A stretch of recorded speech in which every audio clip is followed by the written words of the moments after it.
Madagascar, an island off the coast of Africa. It's one of the most biologically diverse places in the world. Almost all of its plants and animals aren't found anywhere else on Earth. And when we looked at it from space, we saw a spot. A massive dark circle, almost perfectly round, over 13 kilometers in diameter, and big enough that roads are diverted on either side of it. Looking at it from the side, we could see it was a mountain. And if you zoomed all the way in, you could see a village.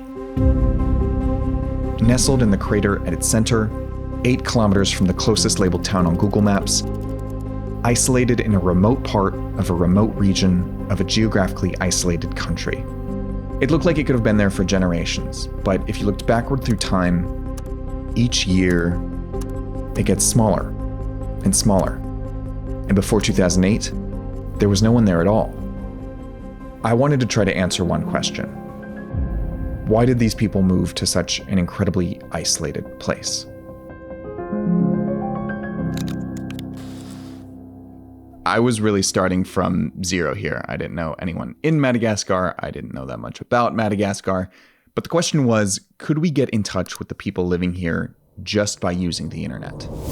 The closest location tags were on the edges of the mountain, a butcher shop, a playground, and a historical landmark, but none of them were real. They all seemed to be random references to the popular Japanese manga and anime series Attack on Titan, written in Russian. The ones that did look real, churches, hospitals, and schools, didn't have much of a presence on the internet.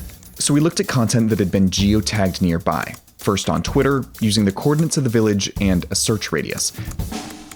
Until finally, at 12 kilometers away, we found someone, a nonprofit worker who had posted from a nearby village in 2014.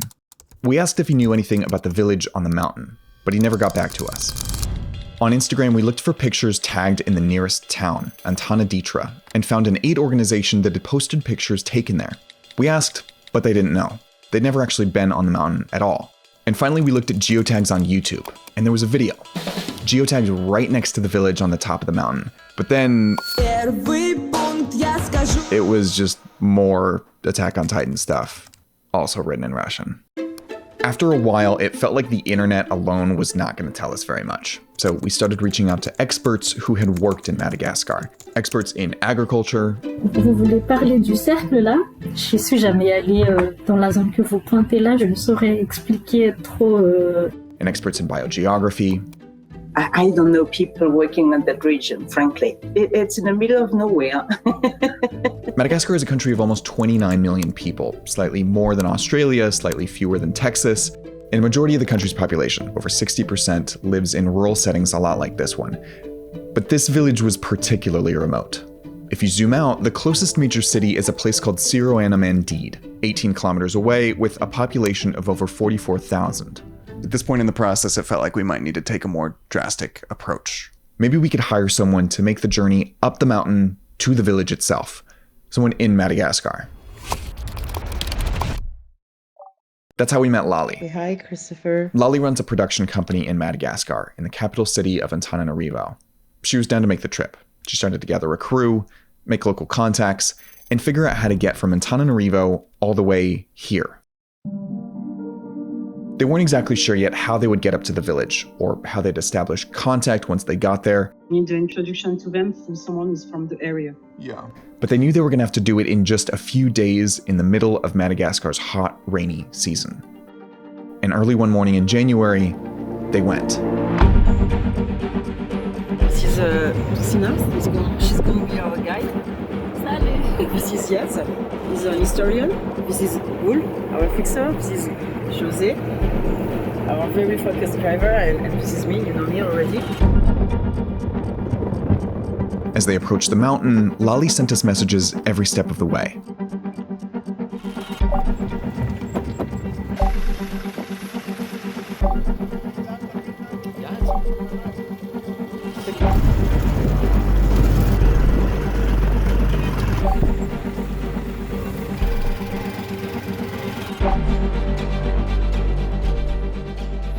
So we finally found the crater. It's just down there and we are going to film it. Until finally, after traveling 10 kilometers by motorcycle and on foot, they made it to the top of the mountain.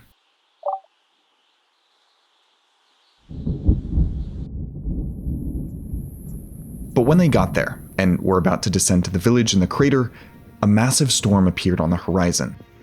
And they had to turn back.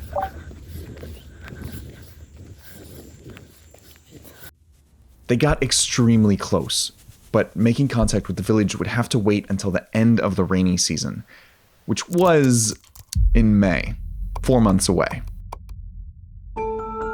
Still, all the research we'd done so far gave us a detailed idea of what this place looked like. What Lali's team did see looked green, lush, and clearly extremely difficult to access. But there was still so much we didn't know. Before Lali went in January, she wasn't convinced that anybody lived there at all. There's the small group of houses at the very top in the very middle that we've kind of been interested in. It's not possible to live there, and especially because there's earthquakes. So I turned to some very basic Googling, and I found an article about earthquakes in Madagascar. The article described how a team of researchers mapped Madagascar via seismic tomography. That's tomography, not topography, because it's mapping the Earth's interior, not exterior, like a CT scan for the planet. All of these measurements produced this final map of the entire island, with colors labeling the different ages and kinds of rock. And here, in the center of the map, I could see one perfectly circular dot. I pulled it into Photoshop, overlaid it with the map, and it lined up with the mountain exactly. According to the key, that meant that the mountain dated back to the Cretaceous period, sometime between 66 and 145 million years ago. And it was volcanic.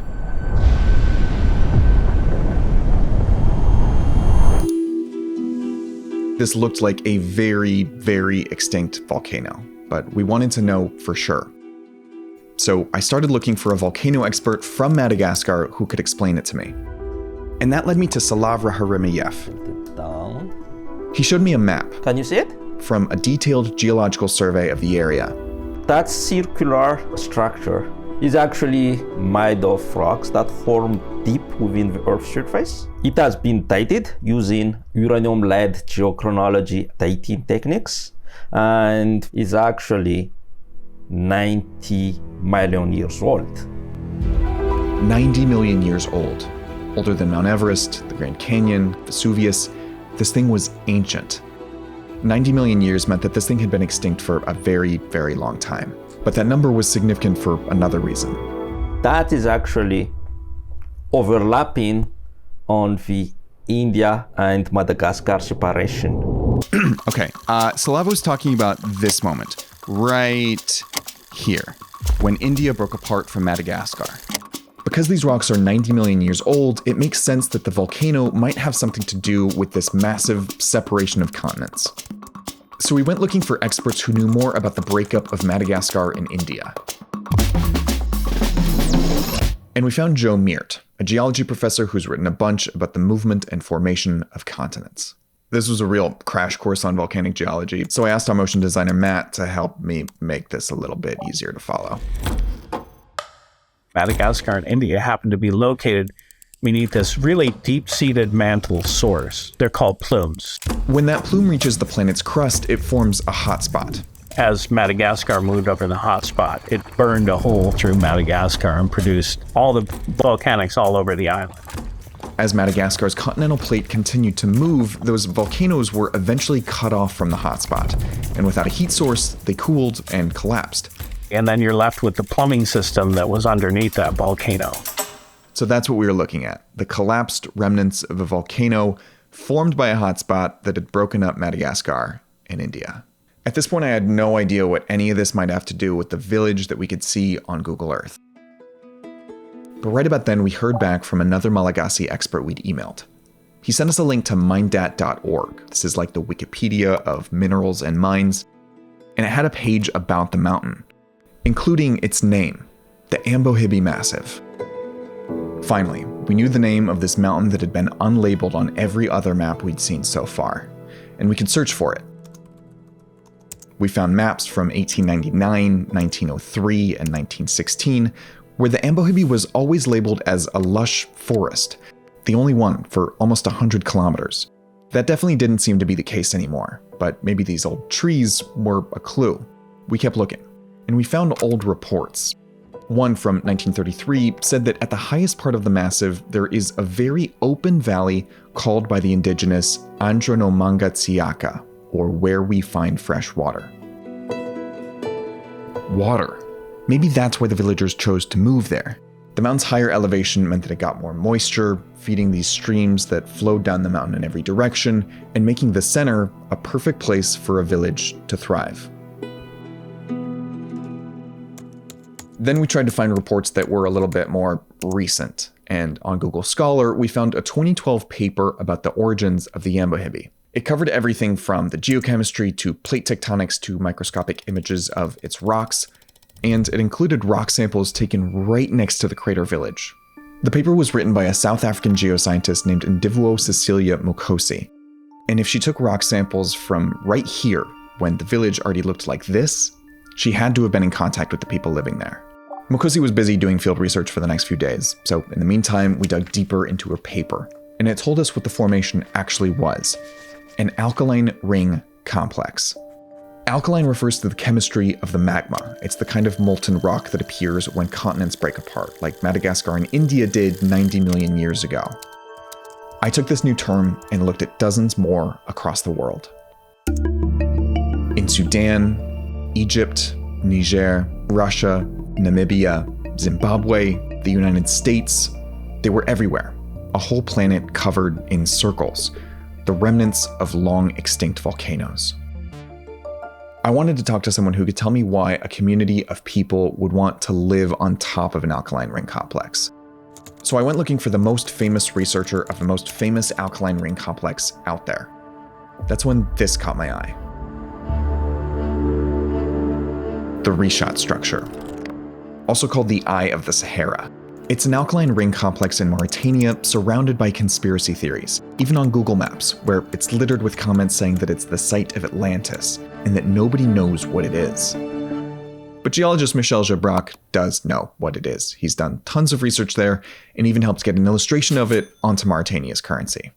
Alcalin, les alcalins en géologie, c'est le potassium, le sodium et le calcium. Pour l'agriculture, le calcium, c'est excellent.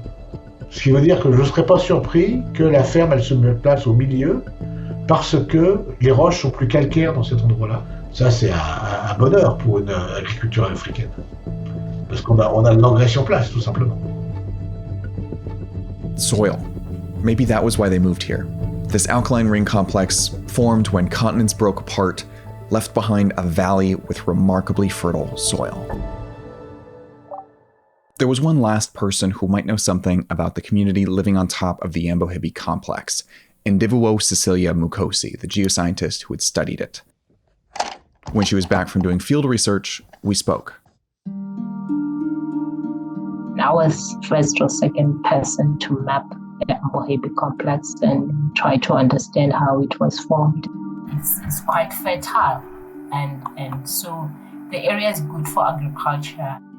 One of the things that really caught us in the first place about this location was the fact that at the crater of the ring complex there is what looks like a farm right in the very middle. Do you know what I'm talking about? Yeah, you sent me but there wasn't people living on the center of the complex. I think this is quite recent, and I was there 15 years ago. Things change after a while. I'd missed this the whole time.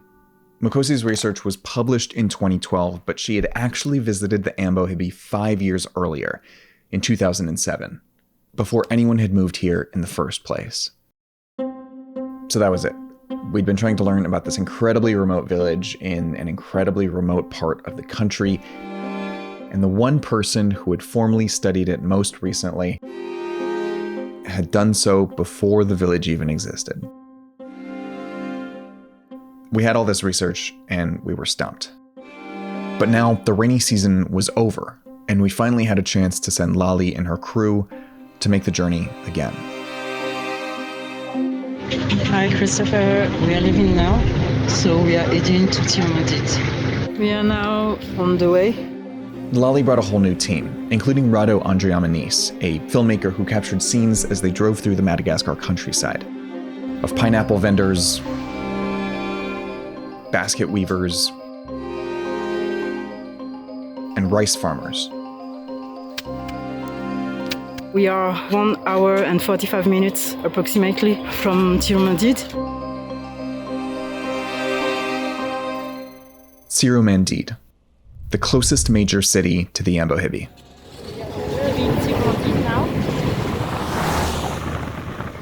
When they made it there, they picked up their final crew member, Zohar, a Tirumandid local who would be their guide. Hello, can you hear me now? He told me he'd climbed the Ambohibi many times and even wrote his master's thesis on its water resources, but had never been to the village at its center. Straight to Antanditra, just 8 kilometers away. From there, they could travel to interview people living on the outskirts of the massif, the crater village's closest neighbors.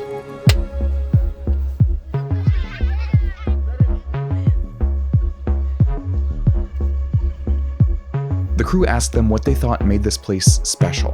Tena loharano tsara madio be zany le resaka Ambohiby. Tany mamokatra ary dia tany mbola ampivelomany taranaka faramandimby. Fa ny mahatsara azy le rano, tsara rano.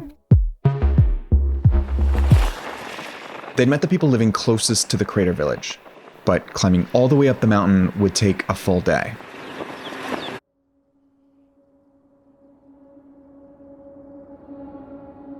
Early the next morning, they set off for one last shot at reaching the village. What you see behind me, there, this line, there, it's the crater.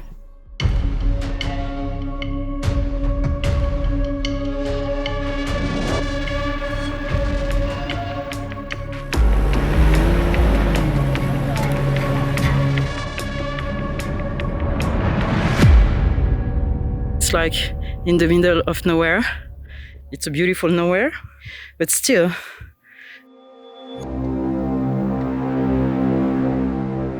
Until at last, they arrived.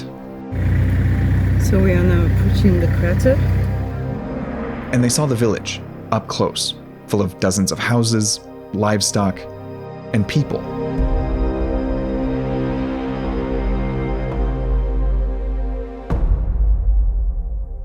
But as soon as they drove closer, things became tense.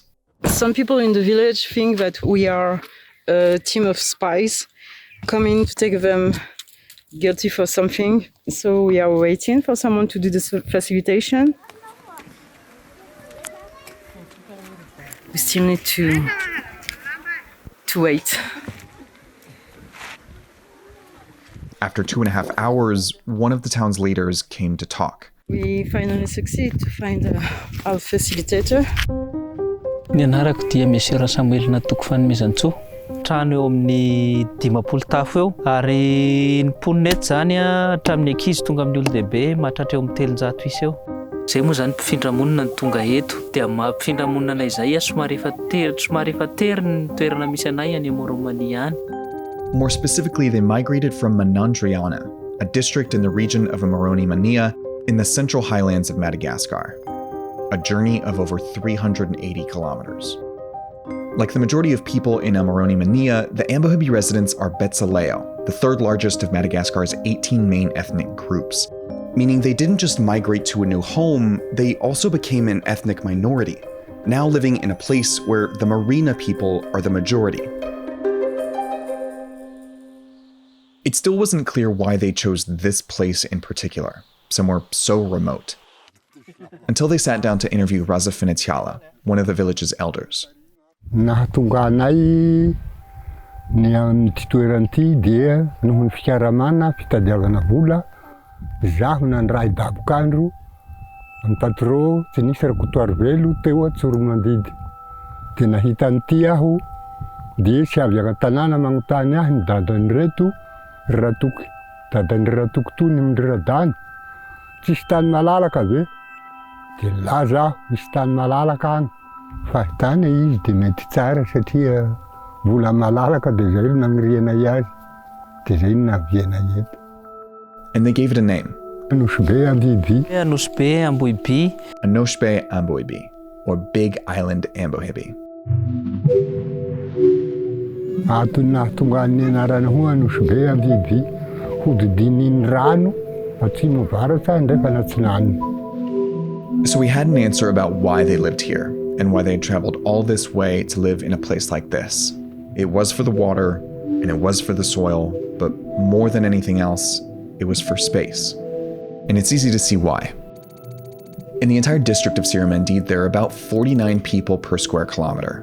But in the migrants' original home of Manandriana, that density is more than twice as high. And for farmers like them, space to plant, to breed livestock, to build a life is everything. And then the villagers took Lali and the crew to see what they'd done with all of that space.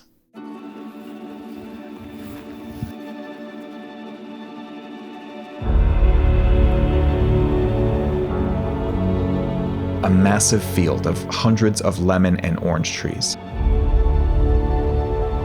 Efatra ny Romania zay no manana champ de culture ohatr'izao ihany. The citrus are a cash crop, fruits grown for the purpose of selling at a market.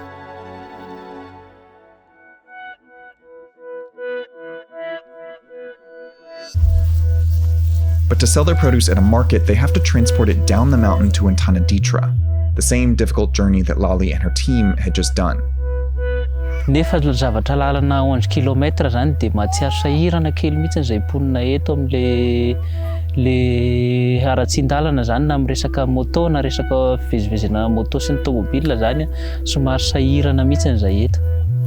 Ny ahtana ihany zany dia falifaly zahay amin'ny famokarana na amin'ny fiompiana fa kosa ato amin'ny resaka lalana sy fahamoaka le zavatra isasarana eo zao tena mampalahelo ny anakavy. Remoteness was the thing that first fascinated us about this village, and it was a central part of their story. But it was a story that stretched far beyond this place. Madagascar has some of the least developed road networks in the world, with just 5 kilometers of road per 100 square kilometers of land. The majority of Madagascar's population lives in rural areas a lot like this one. But only a tiny fraction of that rural population lives within 2 kilometers of a road that's usable all year long, which means that almost 16 million people live essentially unconnected. Having better, more connected roads means an easier time accessing schools, hospitals, and markets, an easier time building a better life.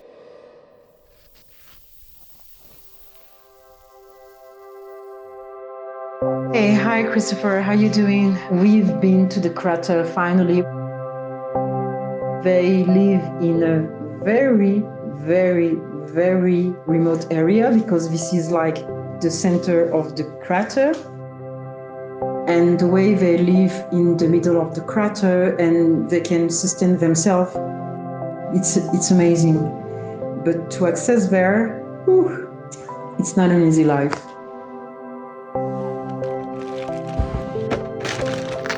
When I was going through all the footage Lali's team sent us after they made it home, I couldn't stop looking at this perfect match to the first image we saw of the village.